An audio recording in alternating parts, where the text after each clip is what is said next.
سلطان محمود غزنوی رحمۃ اللہ علیہ 416 ہجری میں انتقال ہوا۔ 416 دنیا میں 4 بادشاہ بڑے گزرے ہیں، 4۔ ایک سکندر جو عیسیٰ علیہ السلام سے پہلے تھا، اس کے بعد سلطان محمود غزنوی، اس کے بعد چنگیز خان، اور اس کے بعد تیمور۔ یہ 4 دنیا میں بڑے بادشاہ گزرے جن کی حکومت کی وسعت بہت بڑی تھی۔ بہت پہلے اشوک بھی گزرا ہے، لیکن وہ تاریخ میں اتنا محفوظ نہیں ہے۔ ان 4 کی تاریخ محفوظ ہے۔ 1974 میں 416 ہجری 1974 کوئی 1000 سال کے قریب گزر چکا ہے، غزنی میں زلزلہ آیا تو اس کی قبر بیٹھ گئی۔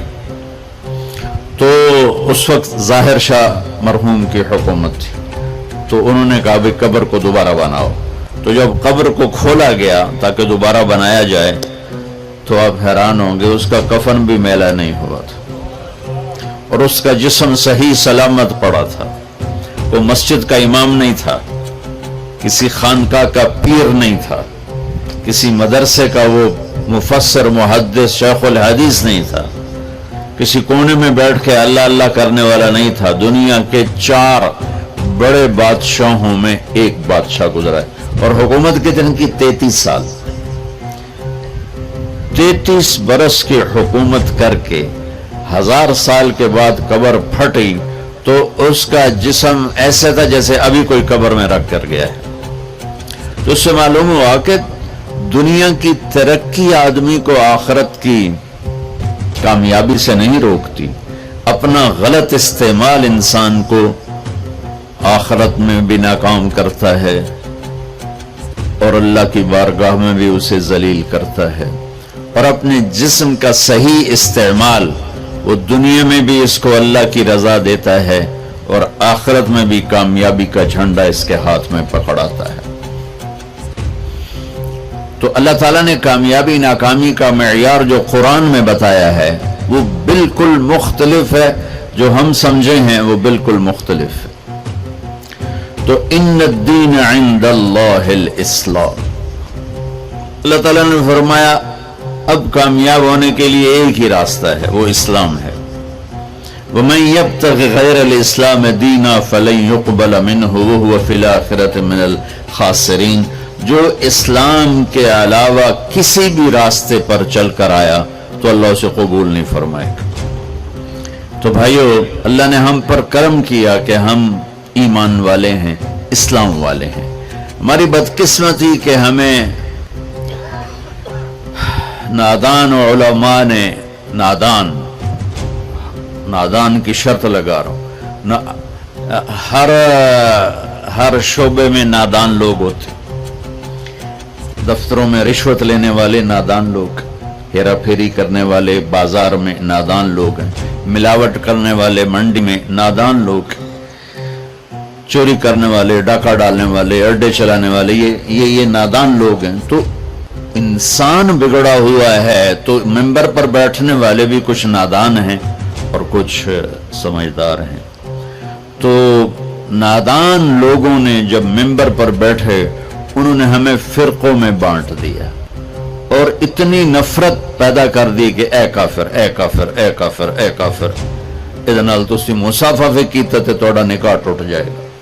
ایسے الو اور ایسے عقل کے پیدل لوگ وہ موجود ہیں، انہوں نے ہمیں توڑ کے رکھ دیا، اور مسلم کی بجائے کسی پر دیوبندی کا لیبل، کسی پر بریلوی کا لیبل، کسی پر شیعہ کا لیبل، کسی پر اہل حدیث کا لیبل، لکھاں لیبل بنا کے انہوں نے ہمیں ٹوٹے ٹوٹے کر دیا۔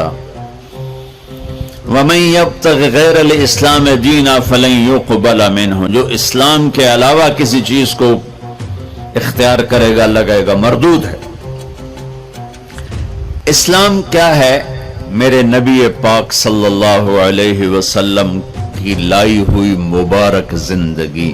یا ابا سفیان جئتکم بکرامت الدنیا والآخرہ، ابو سفیان میں تمہارے پاس دنیا اور آخرت کی عزت لے کر آیا ہوں۔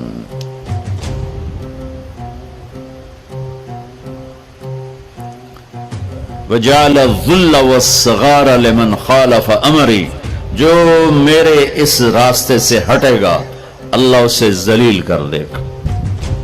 یہ بھی میرے نبی کی حدیث ہے. اور میرے نبی کی زندگی اور میرے نبی کا اسلام تھوڑے سے وقت میں آپ کو سارا بتا دیتا ہوں. سارا مختصر. اسلام شروع ہوتا ہے عبادت سے اور مکمل ہوتا ہے اخلاق پر. یہ بلڈنگ مسجد ہو یا مندر ہو یا گھر ہو یا گردوارہ ہو یا گرجا ہو، ہوٹل ہو، ہاسپٹل ہو، بنیاد سے شروع ہوتا ہے اور چھت پہ جا کے مکمل ہوتا ہے. سہیل صاحب نے اس وقت بلایا جب چھت مکمل ہو گئی. چھت نہ ہو تو نہ گھر میں بیٹھا جا سکتا ہے، نہ مسجد میں، نہ دفتر میں، نہ ہاسپٹل میں. تو میرے نبی نے ایک دو حدیثیں سناتا ہوں جس سے پورے اسلام کی تصویر سامنے آ جائے گی. آپ نے فرمایا بنی الاسلام علی خمس، اسلام کی بنیاد، آ گئی بنیاد. عمارت سے تشبیہ دی ہے، عمارت سے. اسلام کی بنیاد ہے 5 چیزیں. لا الہ الا اللہ محمد رسول اللہ کی گواہی، 5 وقت کی نماز،